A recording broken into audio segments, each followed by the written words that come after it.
अस्सलामुअलैकुम, मेरा नाम डॉक्टर उमैर है। आज हम बात करेंगे टीथ के बारे में, दांतों के बारे में। एक बच्चा जब पैदा होता है उसमें उस वक्त कितने दांत होते हैं और आहिस्ता आहिस्ता जब दांत निकलते हैं इनमें क्या क्या मसाइल आते हैं, जब दूध के दांत गिरते हैं फिर क्या मसले आते हैं, और जब परमानेंट टीथ निकलते हैं फिर क्या मामलात आते हैं, और विजडम टीथ क्या होता है, इस बारे में आज मैं आपको सब बताऊँगा। ठीक है, तो मेरा नाम है डॉक्टर उमैर। स्टार्ट करते हैं।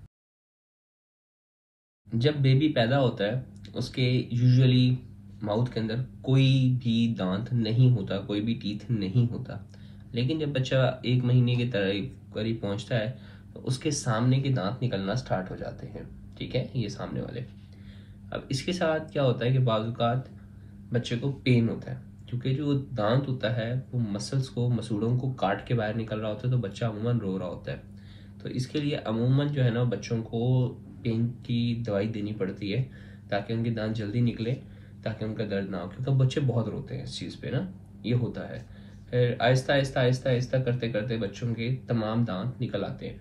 इन्हें दूध के दांत कहा जाता है या डेसिडुअस टीथ कहा जाता है। ठीक है, ये ऐसे दांत जो कि बाद में गिर जाते हैं। ठीक है ना, ये टोटल 20 दांत होते हैं। ठीक है ना, आपने तो 32 का सुना होगा, अब ये 20 का क्या लॉजिक है? जो बचपन में निकलते हैं ना दांत बच्चे पैदा होने के बाद, वो सिर्फ 20 होते हैं, डेसिडुअस या दूध के जो दांत होते हैं। फिर आहिस्ता आहिस्ता ख़ास तौर पे अराउंड जब बच्चा 6 साल तक पहुंचता है तो इसके दांत गिरना शुरू हो जाते हैं कमज़ोर होके।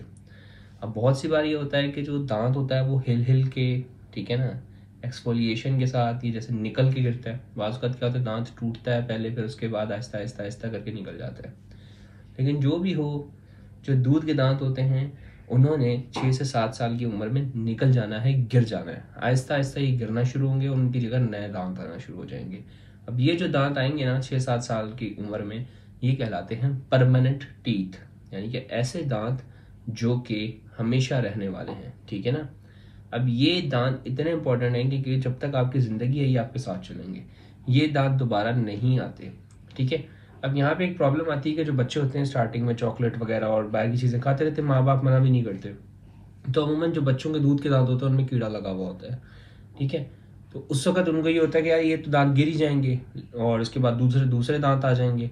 लेकिन उन्होंने ये ख्याल नहीं करते बाज़ का क्या होता है कि जो नॉर्मल दांत होता है या दूध का जो दांत होता है जिसमें कीड़ा लगा हुआ होता है, वो जो परमानेंट टीथ है जिसने अभी आया है वो उसमें भी कीड़ा लगवा देता है। ठीक है ना, तो दांत चाहे दूध का हो या चाहे परमानेंट हो, उसकी सफाई और उसकी हाइजीन रखना बहुत ज़रूरी है।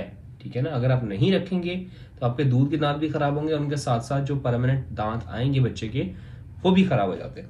ठीक है, फिर आहिस्ता आहिस्ता नए नए दांत आना स्टार्ट होते हैं। अब यहाँ पे ये चीज़ बहुत इंपॉर्टेंट है, बहुत से बच्चे क्या होते हैं जुबान से दांतों को पुश करते रहते हैं, छेड़ते रहते हैं, तो वो दांत आगे की तरफ निकल आते हैं। ठीक है ना, मतलब बाहर की तरफ निकल आते हैं। ये चीज़ बड़ी इंपॉर्टेंट है कि बच्चों को आपने समझाना है कि ऐसा नहीं करें। ठीक है ना, और समटाइम्स क्या होता है कि दूध के दांत पूरे गिरे नहीं होते और पीछे से नए दांत निकलना शुरू हो जाते हैं। इनमें भी ये मामला ख़राब होते हैं कि फिर जब जगह नहीं मिलती नए दांतों को तो वो टेढ़े मेढ़े निकलना शुरू हो जाते हैं। ठीक है, जो कि ख़तरनाक चीज़ है। मतलब ख़तरनाक से मुराद ख़राब चीज़ है, क्योंकि बाद में फिर आपको जो है ना वो फाइलें लगवा के तो दांतों को सीधा करवाना पड़ता है। ठीक है ना, तो इस चीज़ का अगर भी मामला इस किस्म के आ रहे हैं कि बच्चे के दांत अभी पुराने गिरे नहीं हैं और नए निकलना शुरू हो गए, तो एक बार डेंटिस्ट को ज़रूर दिखा दीजिएगा। ठीक है, फिर आहिस्ता आहिस्ता गिर मज़ीद दांत आना स्टार्ट होते हैं और पूरा सर्कल कंप्लीट हो जाता है। अब इसमें एक कहलाते हैं मोलर टीथ। ठीक है ना, क्योंकि आमतौर पे 10 से 12 साल की उम्र में तकरीबन जो नॉर्मल दांत होते हैं प्री मोलर तक वो सारे आ चुके होते हैं। ठीक है ना, अब इसमें 3 दांत ऐसे होते हैं जिनको मोलर टीथ कहते हैं, जो कि बहुत लेट तक आते रहते हैं। ठीक है ना, अब मोलर टीथ को ही हम विजडम टूथ कहते हैं। ठीक है ना, यानी समझदारी का दांत। ये आमतौर पर 17 साल की उम्र से जो है वो निकलना स्टार्ट होता है और आमतौर पर 20 साल तक निकल आता है। अब ये जो मोलर टूथ होता है ये बहुत पीछे की तरफ से निकलता है। ये 3 निकलने होते हैं आहिस्ता आहिस्ता आहिस्ता आहिस्ता।